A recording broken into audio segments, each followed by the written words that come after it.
Good morning friends. I hope आप सब अच्छे होंगे।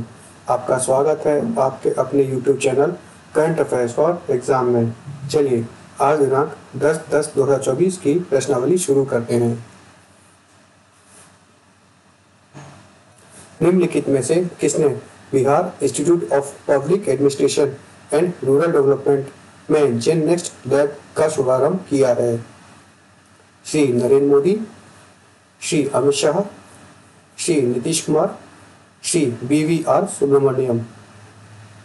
इसका सही जवाब है श्री BVR सुब्रमण्यम।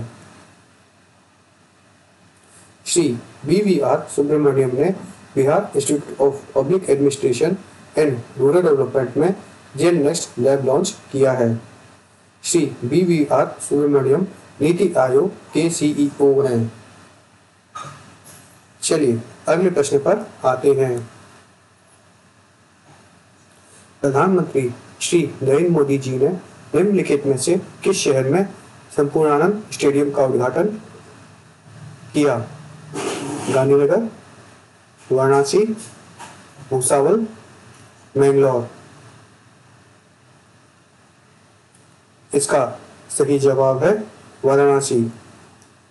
प्रधानमंत्री श्री नरेंद्र मोदी जी वाराणसी में संपूर्णानंद स्टेडियम का उद्घाटन करेंगे। चलिए अगले प्रश्न पर आते हैं। विश्व मानसिक स्वास्थ्य दिवस हर वर्ष कब मनाया जाता है? 9 अक्टूबर, 10 अक्टूबर, 11 अक्टूबर, 12 अक्टूबर। इसका सही जवाब है 10 अक्टूबर। विश्व मानसिक स्वास्थ्य दिवस हर साल 10 अक्टूबर को मनाया जाता है।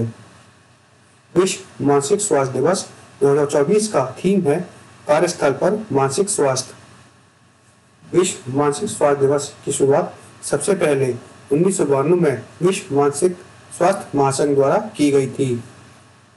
राष्ट्रीय मानसिक स्वास्थ्य सर्वेक्षण 2015-16 के अनुसार 10.6 भारतीय वयस्कों में मानसिक विकारों का अनुभव किया, जिनमें विभिन्न स्थितियों में उपचार का अंतर 70% से 92% तक था।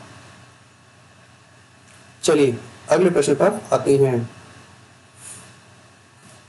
डिजी लॉकर ने निम्नलिखित में से किस कंपनी के साथ समझौता किया है? Google, Linux, Oracle, Microsoft. इसका सही जवाब है माइक्रोसॉफ्ट। डिजी लॉकर ने माइक्रोसॉफ्ट के साथ समझौता किया है। डिजी लॉकर का एक क्लाउड आधारित प्लेटफॉर्म है जो उपयोगकर्ताओं को दस्तावेज और प्रमाण पत्रों को डिजिटल रूप से संग्रहित और सत्यापित करने की अनुमति देता है। उपयोगकर्ता पैन कार्ड और वोटर कार्ड जैसे दस्तावेज संग्रहित कर सकते हैं।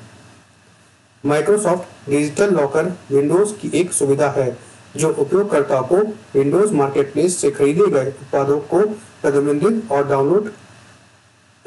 डाउनलोड करने की अनुमति देता है। चलिए अगले प्रश्न पर आते हैं। 2024 के ग्लोबल हंगर इंडेक्स में भारत की रैंकिंग क्या है? 104, 105, 111, 131। इसका सही जवाब है 105। ग्लोबल हंगर इंडेक्स में भारत 127 देशों में 105वें स्थान पर है। इसे 27.3 का स्कोर दिया गया है। 9.9 से नीचे का स्कोर भूख के निम्न स्तर को दर्शाता है। 10 से 19.9 मध्यम, 35 से 49.9 खतरनाक और 50 से ऊपर बेहद खतरनाक है। चलिए अगले प्रश्न पर आते हैं। भारतीय रिजर्व बैंक ने UPI लाइट वॉलेट की सीमा 2000 रुपए से बढ़ाकर कितनी कर दी है? 4000, 5000, 10,000, 15,000। इसका सही जवाब है 5000। भारतीय बैंक ने UPI लाइट वॉलेट की सीमा 2000 रुपए से बढ़ाकर 5,000 रुपए कर दी है। आरबीआई ने यूपीआई लाइट के लिए प्रति लेन देन सीमा भी 500 रुपए से बढ़ाकर 1,000 रुपए कर दी है। आरबीआई ने यूपीआई 123 पे के लिए प्रति लेन देन सीमा भी 5,000 रुपए से बढ़ाकर 10,000 रुपए कर दी है। आरबीआई ने यूपीआई भुगतान के व्यापक रूप से अपनाने को प्रोत्साहित करने के लिए इन सीमाओं को बढ़ाया है। चलिए अगले प्रश्न पर आते हैं। हमसफर नीति निम्नलिखित में से किस व्यक्ति द्वारा शुरू की गई एक योजना है? श्री नरेंद्र मोदी, श्री अमित शाह, श्री नितिन गडकरी, श्री राजनाथ सिंह। इसका सही जवाब है श्री नितिन गडकरी।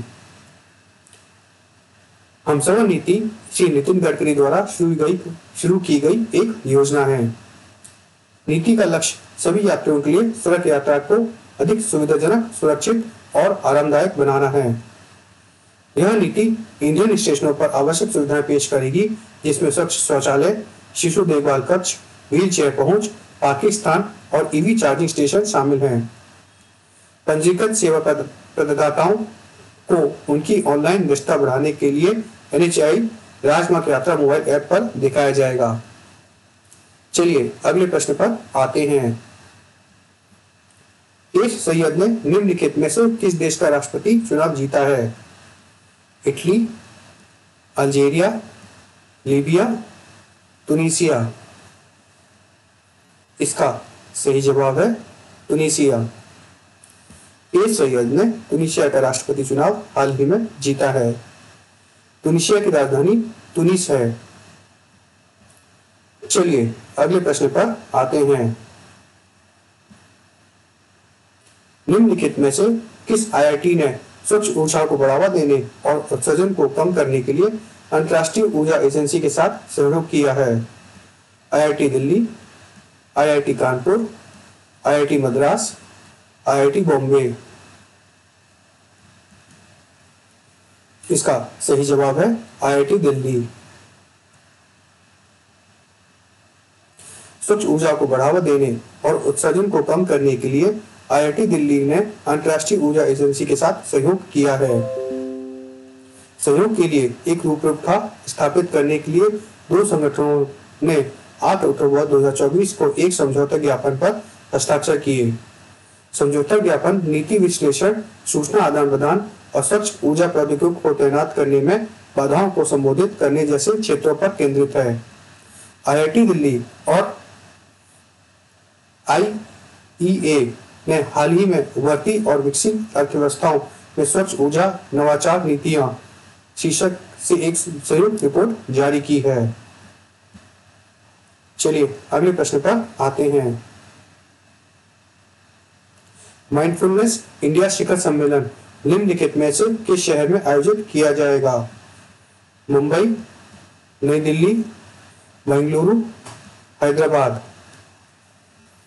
इसका सही जवाब है मुंबई।